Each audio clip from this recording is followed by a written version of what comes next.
in high definition from your news leader. This is Jet 24 Action News at 11. New at 11, after days of anxious waiting, President-elect Joe Biden is expected to take a seat in the Oval Office. This comes after the nation watched Pennsylvania's votes slowly tally up. Jet 24 Action News is your local election headquarters. Star Bodie joins us now in the control room with reaction from Erie County Democratic and Republican Party chairman. Hi, Star. Hi, Brian. It's been a waiting game across the country for residents, and now Republican Party and Democratic Party chairmen are saying that it's time to get to these key issues and resolve them. For days, Americans were asked to be patient as ballots were counted across the United States. This comes as Erie County gains national spotlight during a historic election process. For a county this size to have the relatively small, difference, but as we said, as Erie County goes, so goes the state and nation. The Erie County Board of Elections counted more than 58,000 mail-in ballots. Republican Chairman Veryl Salmon says mail-in ballots were convenient for President-elect Joe Biden. It's also a way of lazy voting, that you don't have to go to the polls or study the issues or anything, that we'll send it to you in the mail, and people got 1, 2, 3, 4 invites from different sources. Erie County Democratic Party Chairman Jim Wirtz believes residents used mail-in ballots early on. What we saw is that if you increase access to the ballot, people will take advantage of that, and they most certainly did this year, not only in Erie County but across the United States. The Democratic Party chairman in Erie County says it's time for President-elect Joe Biden to get the work and help flourish Erie's economy.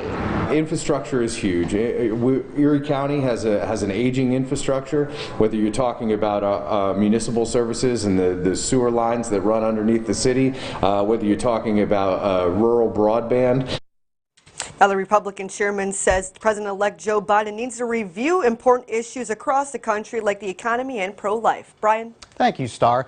As the next chapter in U.S. history begins, we take a look at what's next for President-elect Joe Biden and the change he plans to bring to the White House. ABC's Raina Roy tells us after the battle for the White House, there is still no word on when President Trump might concede. The morning after a historic win, President-elect Joe Biden back to his Sunday routine of attending church. He also visited the gravesite of his late son, Beau. A more personal day for the former vice president as he prepares to assume the nation's highest office. He's going to begin transition work in earnest this week. He'll be making calls, he'll be making announcements to the American people about how he's going to make good on these campaign promises. Those promises include looking past party lines to turn the pandemic around. He says he'll be launching a coronavirus task force on Monday to help ramp up testing and contact tracing as cases surge across the country. I'll work as hard for those who didn't vote for me as those who did. Americans have called upon us to marshal the forces of decency, the forces of fairness, to marshal the forces of science and the forces of hope. Sources tell ABC News he's also discussing signing a series of executive orders to reverse some of President Trump's policies, like rejoining the Paris Climate Accords and the World Health Organization, plus repealing the travel ban. A record more than 74 million Americans voted for the Biden ticket. Kamala Harris making history as the first woman, first black person, and first American of South Asian descent to be elected vice president. But while I may be the first woman in this office, I will not be the last. Meantime, the president was on the golf course for a second day in a row, still falsely claiming he actually won the election, with no word of when he might concede, instead vowing to fight the results in court. Republican Senator Lindsey Graham backing him on Fox News. President Trump should not concede. If I were President Trump, I would take all this to court. I'd fight back. Local women in politics are reacting to news of Kamala Harris making history as the first female vice president-elect. Chelsea Swift tells us these leaders say Harris could be a role model for young girls, especially those who might want to go into politics. Absolutely time for a vice president to be a woman in this country. That's former Erie County Executive Judy Lynch, the first female to hold that position. She says Vice President-elect Kamala Harris will be an inspiration for women, especially young girls. They can be anything they want to be. They can be president, they can be vice president, they can do whatever it is their choice is. And one member of the Erie School Board says she's excited for the future with a woman of color in a position of power.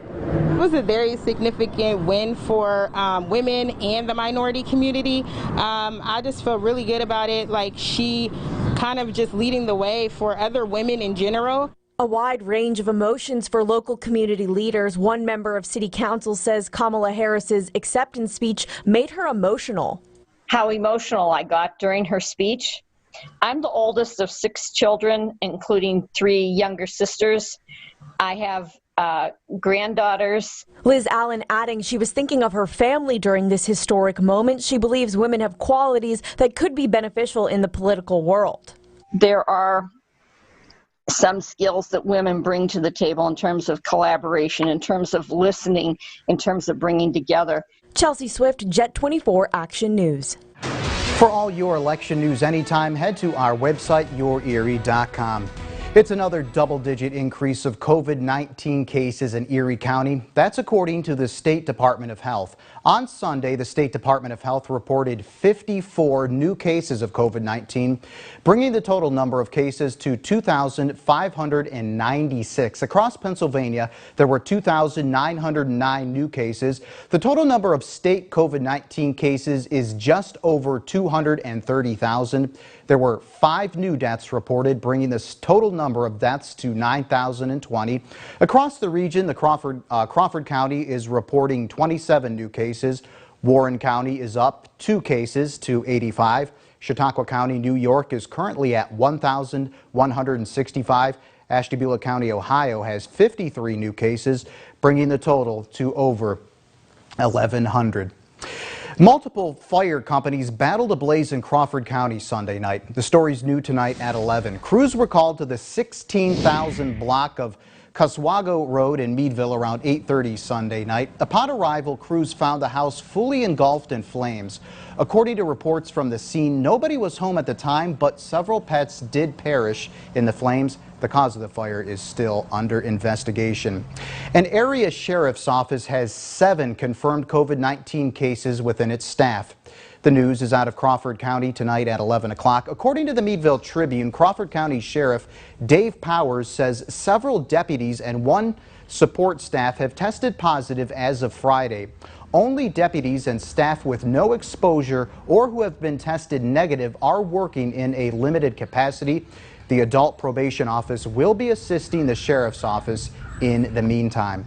Coming up on Jet 24 Action News at 11, tributes are pouring in over the news of Jeopardy host Alex Trebek passing away after his battle with pancreatic cancer. That's after Craig's forecast. Hey, Craig. It's a hard transition from that. Such a sad story. So, you know what? On the upside, we've got some more summery warmth on the way. The complete forecast is next. From your news leader, you're watching Brian Wilk. Media